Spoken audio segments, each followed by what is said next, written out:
All right, let's get into it. Justin, what is the difference between building automations for a solo person versus a team? You're building them for a person versus a team. No, I see what you're. Uh, it's something that we've been talking about a lot. I would say that a lot of you go on the socials, on LinkedIn or Twitter, or wherever, YouTube, all that fun stuff, and people are posting screenshots of like, look at this, make automation that summarizes your meeting for you before you have it, or look at this Zap flow that will crawl your calendar and summarize your agenda for the day, or whatever it might be. There's a lot of focus on like automation for individuals, which is really useful because everyone wants time back, but it is a totally different ball game of building automations for a team, and the way that teams have to think about mapping out and figuring out what the process is, and then the automation that can take over for parts of that, and then how you roll that out. We've talked about this before, of like the change management side obviously is different for one person hitting an on switch and knowing how the flow works versus hitting an on switch on 10 different automations that will change a little bit of process for two different departments with 20 people in each of them, kind of thing. So that, I think, is like a big thing that goes unspoken when people are talking about AI and automation. Is like there's a really big difference in how businesses need to think about automating for an individual versus a team. And the big thing is the ROI is way bigger on a team. It's nice to have a lot of these solo things that summarize things for you or do a bit of research for you. It is vastly higher ROI and better retention, and better collaboration when you have a team that had 30 manual steps across 2 or 3 departments suddenly turn into 20 steps, and 10 of those steps are automated. That is a much higher payoff. But I'm curious your take. What did I miss? Well, I think the undertone here is like, but how? Right? It's like you just mentioned having, oh, instead of having one Zap, you have 20 Zaps because now there's 20 people in your department. Like that's not actually better. Right? It's like you need to abstract it one extra layer so that account layer that triggers the automation, or whatever the top level is that you're starting your entire trigger on, is variable to be able to work for the entire department. You have one automation that works for the department. You don't have one automation for every person in the department.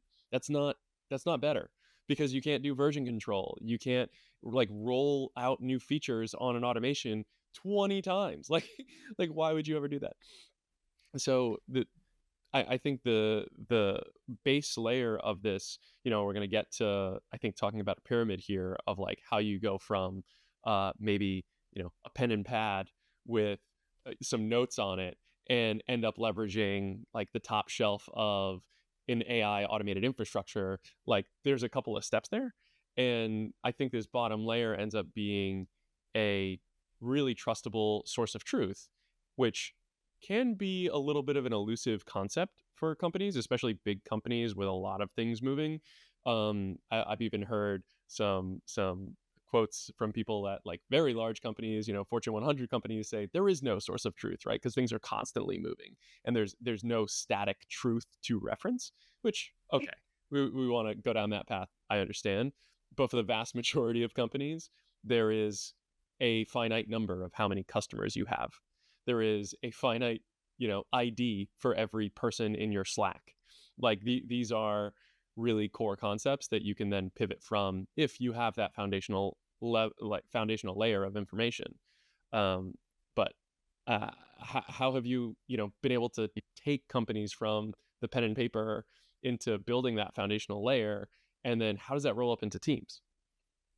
Well, I think maybe that's a good frame of reference, that pyramid that you're talking about, because I think we both have our own versions of this, and we can make a visual to share as show notes that people can look at, because some of this might sound abstract or overly complicated, and I think that is what's holding so many teams back from adopting automation and AI in their business, because they are not even sure where to start because they don't know where they stand, as in what is the Mm, delta in where they are and where they want to be. So I mean, yeah, there's that's no you are here. often, yeah, exactly. Yeah.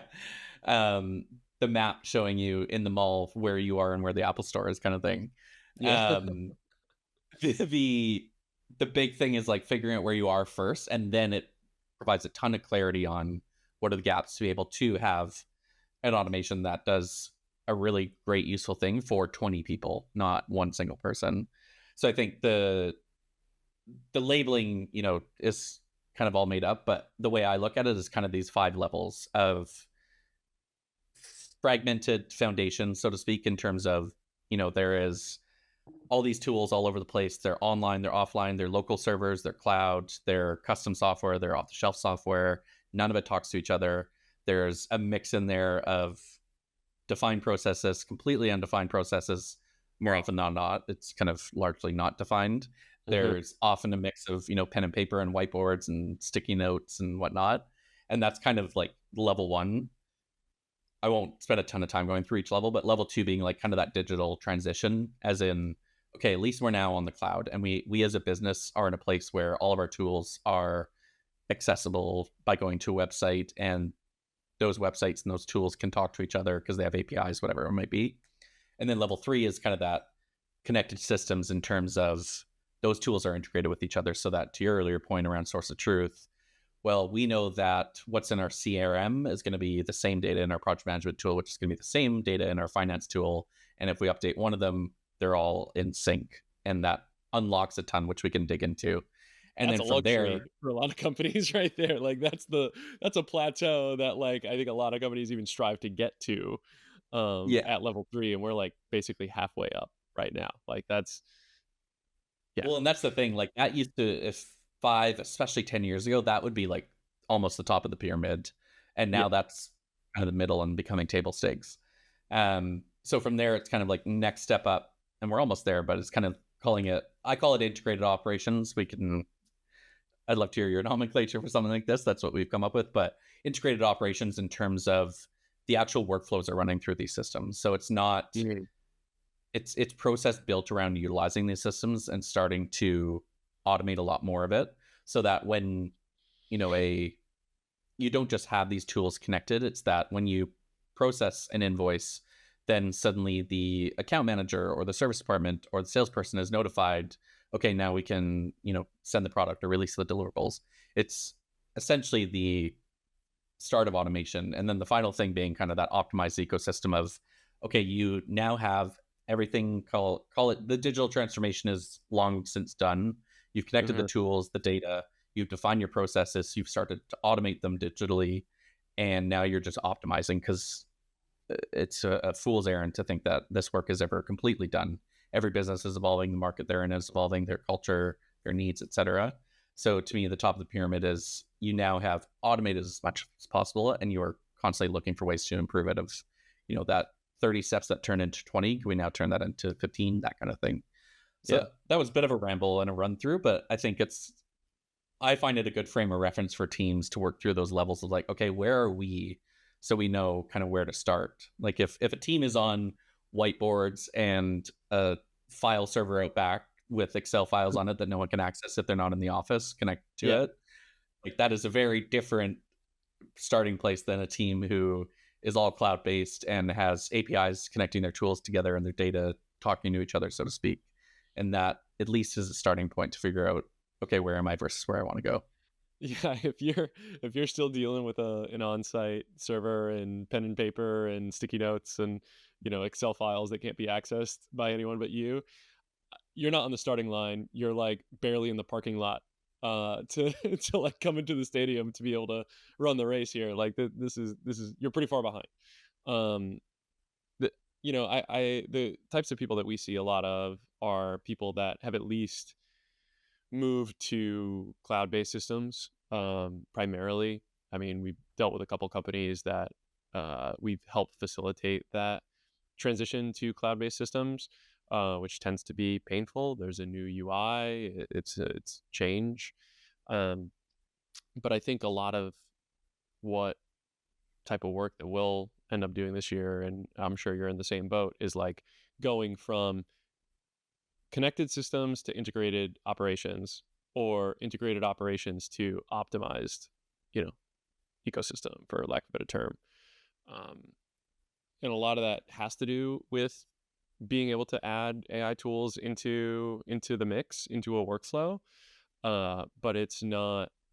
it's not so much a requirement, it's more like an option that could be added now that we have all this other infrastructure in place.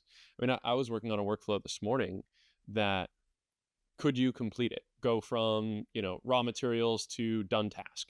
Absolutely. But as I was going through, I was like, oh, it would be nice if you could also see the attendees of this meeting in this particular view, or if you could have a word count if you're drafting something. It's like these little things that you kind of notice that you could improve as you're going through the workflow, and then you're able to optimize it a little bit better, right? Able to make it more useful as you're doing it. That's where we want everybody to get to. We want to be able to enable everyone to just like one know the right way to do their work, and for automated and AI systems to be able to aid them in their work, and then be able to actually iterate on them instead of at the bottom of the pyramid it's like, well, I lost my piece of paper, so I'm gonna make a new checklist for Yeah. systems onboarding or whatever it is. Like those are the types of things that you're on either end of the spectrum there. If you have the ability to like lose your standard operating procedure physically, you might be at the starting point, and like if you can actually notice something that could be improved and improve it yourself within 15 minutes, a half hour, whatever that, like a reasonable time frame, a day, uh that's where that you're getting faster at getting faster. And that is, I think, something that you should be optimizing for when you're building these systems. It's like the ability to iterate, not getting it right the first time. Yeah, and having a starting line that like lets you iterate in a modern way that like you can improve upon and you get value out of versus like we had a client that works in logistics, and we were reminiscing this week, and their CEO literally pulled up her phone and was holding it up to her camera while we were on Zoom, showing us pictures of like, this is how it was only in 2021, but this is how it was in 2021, and it was a picture of all of their jobs on sticky notes on a whiteboard. And so that was we were reminiscing because I reminded them of the conversation we had when we first started working together, because they came in saying, we heard about this and that for AI, and we want to AIify this and that. And Right. I said, how are you going to add an AI to something on a whiteboard? Like it's you can't do that. Like AI can't Right. magically. I mean, technically you could take pictures of whiteboard, but you get the point. It's there's a very different starting line for a team that is sticky notes on a whiteboard. And I know most teams aren't, only doing that. And this team certainly wasn't. But point being, in 2021, they were just getting off of, sticky notes on the whiteboard. And then suddenly it was Google Sheets that people were working off of, but that, hinders them. And so it's just a case in point of you have to be at a certain starting line to be able to start using AI and automation in a way that's really valuable for a business. Yeah. But I think the flip side of that, of like, we're talking about some very early in the pyramid, so to speak, very early contestants for that. But what about teams that are, they've got connected systems? Like, what is their starting line when you're looking at this from their point of view? What should they be thinking about?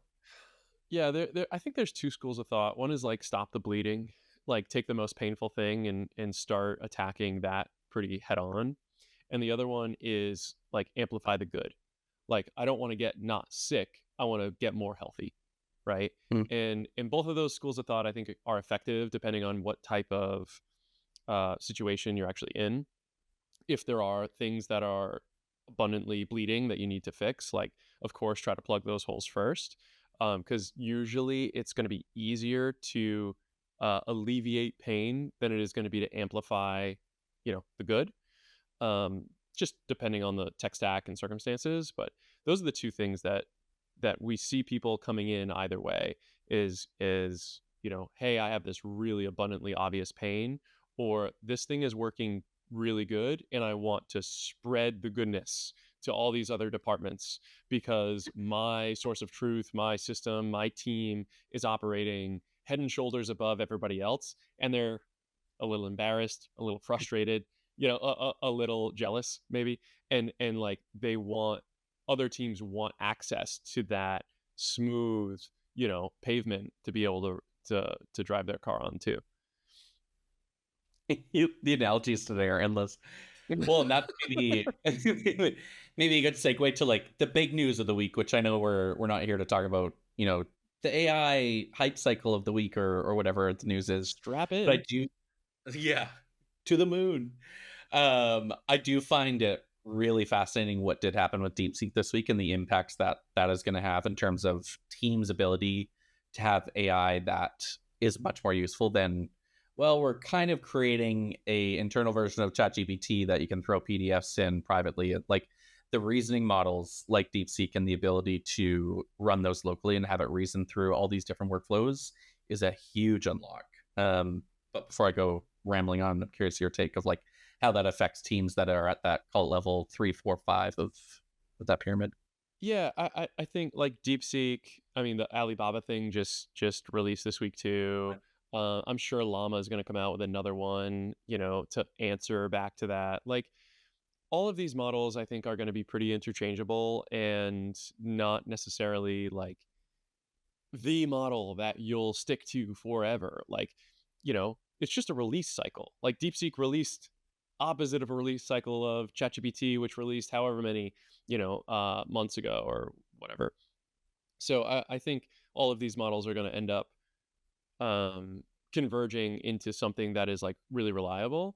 I think DeepSeek's open source nature is really interesting.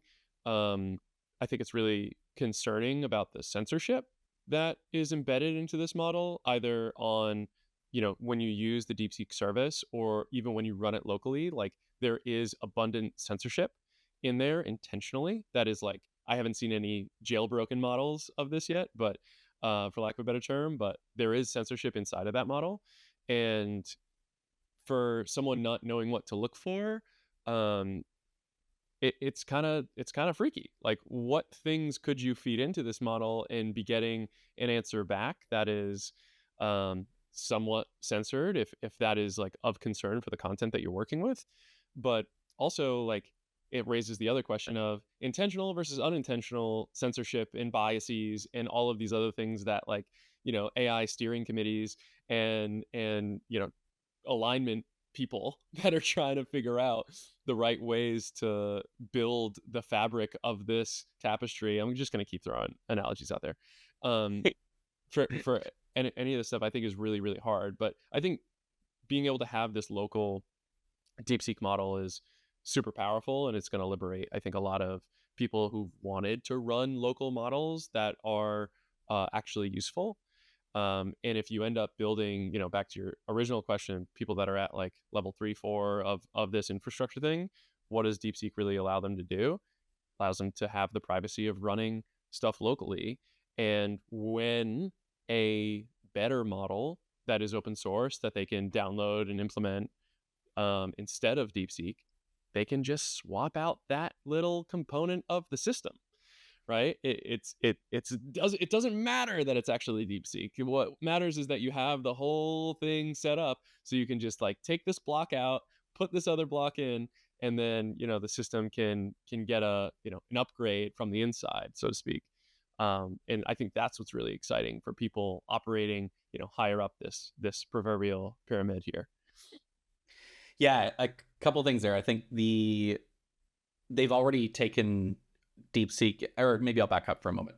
Why I think DeepSeek is really valuable and important when it comes to automating things across different team, workflows and collaboration and whatnot, is the reasoning that is built into it. That GPT 4.0 or the current iteration of Claude that most people are using in their API, if they're using AI in their business, is kind of your baseline large language model. And O1 that was released late last year by OpenAI, people are seeing as one of those first publicly available reasoning models. And it's going through a chain of thought and actually thinking through. It's not just spitting out, what it believes is the first correct response to give you. It's thinking it through. And so why I think it's really important with DeepSeek is if you've got an automation that's running across 3 different teams and you've got humans inputting into that process and the way that they speak, and those might have 3 different humans, and the way that they all are trying to say what they're trying to say is different. They're not even just the grammar and maybe spelling, but the way that they frame stuff. Then you've got the data that comes in might be in different levels of hygiene and usefulness. And these models, DeepSeek specifically, that we're talking about, can work through reasoning of like, oh, this person said something conflicting to that person. Let me look at the bigger picture and think through this before I give my response. And you can Hmm. play around with the model online, like you said, with DeepSeek and see its chain of thought. But internally, if you're running it locally within your business, the way that it can reason through workflows and inputs to give better outputs or automate in a better fashion is really impressive. So that's why I think it's important for teams to pay attention to, because to your point, you can run it locally. And to touch on the censorship side, that is the beauty of them releasing it open source, is people have already taken a distillation model, which is kind of the training a smaller, more efficient model on as a student on the teacher model. So DeepSeek being treated as the infrastructure as the teacher and distilling it to a student model. And so they took Meta's Llama um, Oh, model and basically got rid of all the censorship. So if you use DeepSeek hosted by them or through their API, yes, you're facing the censorship around, you know, Chinese history rewriting. I'm sure yeah. everyone's familiar with the Tiananmen Square question if you ask that to DeepSeek, but that is, wiped out when you distill it on a model of your choice. So it's using the DeepSeek kind of foundational side on both the reasoning and the model, but trained essentially on something like Llama. You could do that with Mistral. You could do it with any kind of open source. So that solves for a lot of it. And then the big thing is, out in the news, people are saying, well, it's from China and all of our data goes to them. To your point, yes, it would if you're using DeepSeek's API, but very quickly, like in record speed, Microsoft, Oracle, a couple others, but Microsoft being a big one, they've already trained the model on a better kind of data set, so to speak, to get rid of the censorship and whatnot. And they're hosting it locally. There's no, like, all of these models are essentially just math matrices with the code to work through the logic. Like, there's no hidden magic backdoor where no matter where you host it, all the information still goes, somewhere else where you might not want it to. And so Microsoft is already making this available this week in Azure Cloud for companies to use DeepSeek in their business. And there's no threat of, like, data being taken out and going elsewhere, because that's not possible with the open source model. They can see exactly how it was built, and the model itself isn't, have some network utility where it's got a backdoor. It just doesn't exist. So that's why Microsoft Yeah. has already rolled this out so that, enterprise level security, and teams can use it comfortably. And so all of this combined is why it's really interesting to think through the lens of, like, where is my business at in terms of readiness for AI? If you're at that point where you're integrating your own models, like a DeepSeek or an OpenAI or a Gemini, whatever it might be, DeepSeek is a really good option, because those harder to parse workflow inputs from different teams, like we were talking about, of, Bob, Tammy, and Joe all write very differently, and it's hard to sift through all the data and their inputs. It is Yeah. much better at reading through that. So it's going to create, essentially better AI automations for them. So that's my summary of why I think DeepSeek from this point of view is really important for teams to think about. You just taught me something, Justin. I didn't know that. I mean, that is like super exciting, and the internet is beautiful again. I think that's a wonderful thing. Um, the back to having DeepSeek or a model sort of be in the middle of multiple teams. Like, one of the things that having this modular AI component in workflows really allows for is just the enormous branching of logic.